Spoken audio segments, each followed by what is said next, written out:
Kaixo guztioi, bideo honetan 95ko ekainean agertu zen ariketa egingo dugu. Hitz egiten dugu daukagula protoi sorta bat, gogoratu protoiak karga positiboa izango dutela, eta esaten digute isa ardatzan zehar egituko direla. Beraz, hasteko jamaten digute abiadura, izango dela isa ardatzean zehar noranzko positiboan eta 10 km/segunduko modularekin. Beraz, abiaduraren datu hartzerakoan, alde batetik badakigu izango direla 10 km/segundu, eta beste alde batetik nola esaten diguten dela isa ardatzaren noranzko positiboan, bai, hau izango da isa ardatza, noranzko positiboan bada, nik badakit bere norabide vektora izango dela i. Zergaitik isa ardatzearen noranzko positiboan izango zen plus i. Isa ardatzearen noranzko negatiboan minus i. Kasu honetan, oi ardatzaren noranzko positiboan j eta negatiboan minus j. Eta zetarekin berdina. Zetaren noranzko positiboan k eta positiboan k eta negatiboan minus k. Nola ariketak esaten duen isa ardatzaren noranzko positiboan, nik badakit abiadura izango dela honekiko paraleloa eta bere noranzko positiboan. Hemen irudikatu dugun bezala. Bestetik, esaten digu, protoi hauek mugituko direla eremu elektrikoa eta magnetikoa dagoen zonaldean. Beraz, hemen egongo alde batetik eremu elektrikoa eta bestetik magnetikoa. Esaten digute, eremu magnetikoa bere balioa dela 1 Tesla, bere magnitude 1 Tesla, eta iren noranzko positiboan. Beraz, hau da oi ardatza, eta bere noranzko positiboan, hau da eskuinerantz, izango da eremu magnetikoa. Nola karga daukan, jarriko dugu hemen positiboa dela argi geratzeko, nola karga daukan protoia ditugu bere abiadurarekin eta eremu magnetiko baten barnean mugitzen dira, indar magnetiko bat jasango dute karga hauek, ezta? Indar magnetikoa, orain kalkulatuko dugu, bere norabide eta noranzkoa eta modula baita ere. Baina gure ideia da protoia ez dela desbideratzen. Hau da, mugitzen dela isa ardatzaren noranzko positiboan, onuntza. Indar batek eragiten badio, ibilbidean nolabait desbideratuko da. Zuek imaginatu oinez zaudetela eta errepente norbaitek bultzak egiten badizue, eskerra edo eskuinera edo nonbait egingo duzuela. Beraz, nahi badugu karga hau, protoi hau, bere ibilbidea jarraitzea eta indar bat jarratzen badu indar magnetikoarengatik, beste indar bat jasan beharko du indar elektriko bat, honen berdina eta kontranko noranzkoan egiten dena, bere ibilbidea aldatuz dadin. Hau ez baduzu ondo ulertu lasai, ze ariketa aurrera joan ahala, ulertuko zuen, baina hau esaten dut, jakiteko zelan planteatu behar dugun eremu elektrikoaren balioa kalkulatzeko. Lehenik eta behin kalkulatuko dugu zein den indar magnetikoa. Indar magnetikoaren adierazpena, karga eta abiadura eta eremu magnetikoaren arteko biderkadura vektoriala da. Sartzen ditugu datuak, protoiak karga hau daukate, hau da abiadura, hemen jarri dut 10 berlau, hau kilometro segundutan adierazita dagoelako, baina beti jarri behar dugulako metro segundutan, eta hau daukagu gure eremu magnetikoaren balioa. Zenbakiak hauek eta bat hau eskerrera ematen dugu, eta geratzen gara bakarrik vektor unitariokin, i eta j. Kasu honetan, guri interesatzen zaiguna da jakitea indar magnetikoaren norabidea eta noranzkoa. Modula ez erron beste, beraz ez dut kalkulatuko, bakarrik geratuko gara honekin, zergaitik. I bider j egiterakoan urrengoa k. Hau aurreko bideo baten azaltzen genuen zelan egiten zen biderkadura vektoriala, baina argi ikusten duguna, indar magnetikoa izango dela zerbait positiboa eta k.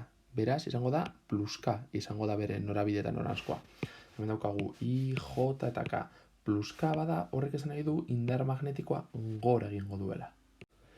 Eta, indar magnetiko hori horrela adierazten da, nola k denez, gesi bat k, hau da z, o z ardatzaren noranzko positiboan. Lehen komentatzen genuena. Gure daukagu karga bat abiadura jakin batekin eta indar bat jasaten du eskerrera. Orduan bere ibilbidea, hau da abiadura jakin batekin eta indar bat jasatzen du. Beste kontrako, perpendikularra den norabide batean.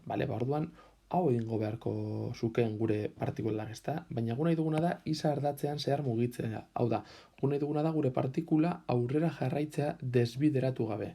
Eta badakigu dagoela indar bat, beste nonbaitera egiten diona. Zeran lor dezakegu hau? Beste indar bat badago, honen berdina, baina kontrako noranzkoan hauek biak anulatuko dira, eta orduan zuek mugituko zaretela zai. Imaginatu zuek oinez zaudetela, abiadura jakin batekin, norbaitek egiten dizue tiraka beste noranzko batean, beste norabide batean, orduan zuen ibilbidea aldatuko da, desbideratuko da.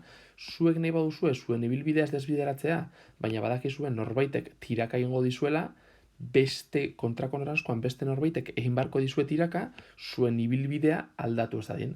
Ba hori da ideia, gu daukagu hemen protoia abiadura batekin eta indar magnetiko batekin, ba, eremu elektrikoak kalkulatu behar duguna eta hor izkutuan dagoena, egin barko dio indar elektriko bat, justo beheranzko norabide eta noranzkoan, hau anulatzeko.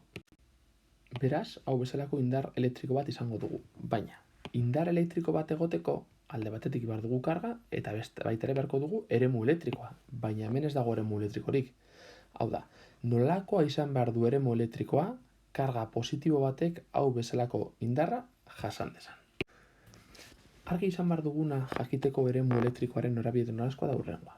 Eremu elektriko batean, karga positibo bat badaukagu eta eremu elektrikoa eskuinera badoa, hau da bere norabide noranzkoa, eta hemen karga positibo bat badugu, karga positibo horrek jasongo duen indar elektrikoa izango da eremu elektrikoaren norabide eta noranzko berdina. Hau da, gezia egingo du norabide eta noranzko berdina.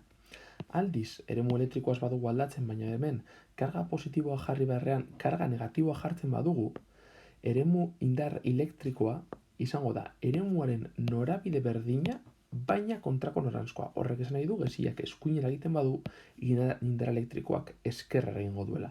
Eta hu oso argi izan behar dugu ariketak egiterakoan. Zergaitik, hu hemen daukagu karga positiboa, eta indarrak bera egiten du. Karga positiboa da egoera hau izango zen karga negatiboa. Karga positiboan, eremu elektrikoaren vektorea eta indar elektrikoaren vektorea norabide eta noranzko berdina dutenez geziak leku berdinerak apuntatzen dute. Horrek esan nahi du, indar elektrikoa behera egiten badu OZ ardatzaren noranzko negatiboan, eremu elektrikoa izan barko da gezi bat berant egiten duena. Hau bezalako zerbait. Beraz, lehenengo atalak esaten zigun, adiraz ezazu eskema baten bidez implikaturik dauden vektore guztiak. Hauek dire implikaturik dauden vektore guztiak. Eta aurki itzazu eremu elektrikoaren balio eta norabidea. Orain, kalkulatuko dugu hau. Zertan oinarrituko gara? Ideia da indar hau eta indar hau berdinak izatea, haien artean anulatzeko eta abiadura ez desbideratzeko. Esan bezala, indar magnetikoa eta elektrikoa haien moduluak berdinak izan behar dira, haien artean anulatzeko. Zeran kalkulatzen dugu bakoitzaren modulua. Indar elektrikoan oso erraza da. Hau bada indar elektrikoaren adierazpena, bere modulua kalkulatzeko, karga bider eremu elektrikoa ingo dugu. Baina, kontuz, eremu magnetikoan, gu hemen daukagu bere adierazpena. Zelan jakin dezakegu honen modulua. Horreko bideo batean, ustut komentatzen genuela, bere modula izango dela Q bider V bider B, bere modulen biderkadura. Hau bakarrik gertatzen da baldintza honetan, abiadura eta eremu magnetikoak haien artean perpendikularrak direnean. Fijatzen bazarete, abiadura hoi ardatzaren paraleloa da eta eremu magnetikoa hoi ardatzaren paraleloa. Hau da, haien artean perpendikularrak dira. Ariketa gehienetan ia beti hau gertatuko da, baina ondo dago alde batetik argi izatea hau erabilizakegula hau gertatzen bada, eta zergaitik ziurrenik momenturen batean hau ez da gertatuko eta orduan pentsatu beharko dugu nola egin. Txorakeri bat izango da, baina nahiago dut ez jartzea momentu honetan. Baina argi izan behar duguna da, hau adierazpen hau erabiltzeko emetik hau ez bada gertatzen hau ezen dugu erabili. Beraz, ja hemen daukagu indar magnetikoaren modulua, indar elektrikoaren modulua, egingo duguna da hauek biak berdindu eta begiratuko dugu eremu elektrikoa zenbat balio beharko duen bi gezi hauen moduluak berdinak izan daitezen.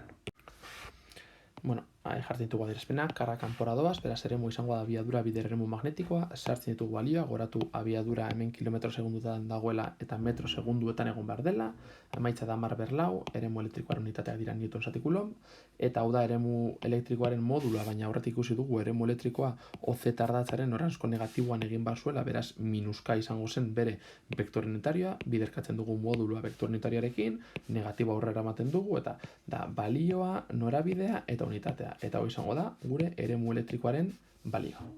Bi atalak esaten digu zer gertatuko zen egoera berdinan, baina protoiak egon beharrean elektroiak egongo balira. Abiadura eremuak ez dira aldatzen, lehenik eta behin. Indar magnetikoa, abiadura eta B nora aldatu ez diren baita izango duguka, baina orain nola karga negatibo izango den, hemen negatibo bat agertzen da, beraz indar magnetikoa gorantz egin beharrean, berantz egingo du.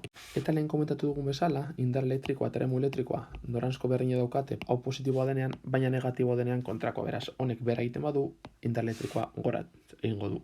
Nola bakarrik aldatu diren noranzkoak, baina moduluak berdina diren, anulatuko dira eta abiadura jarraituko du desbideratu gabe.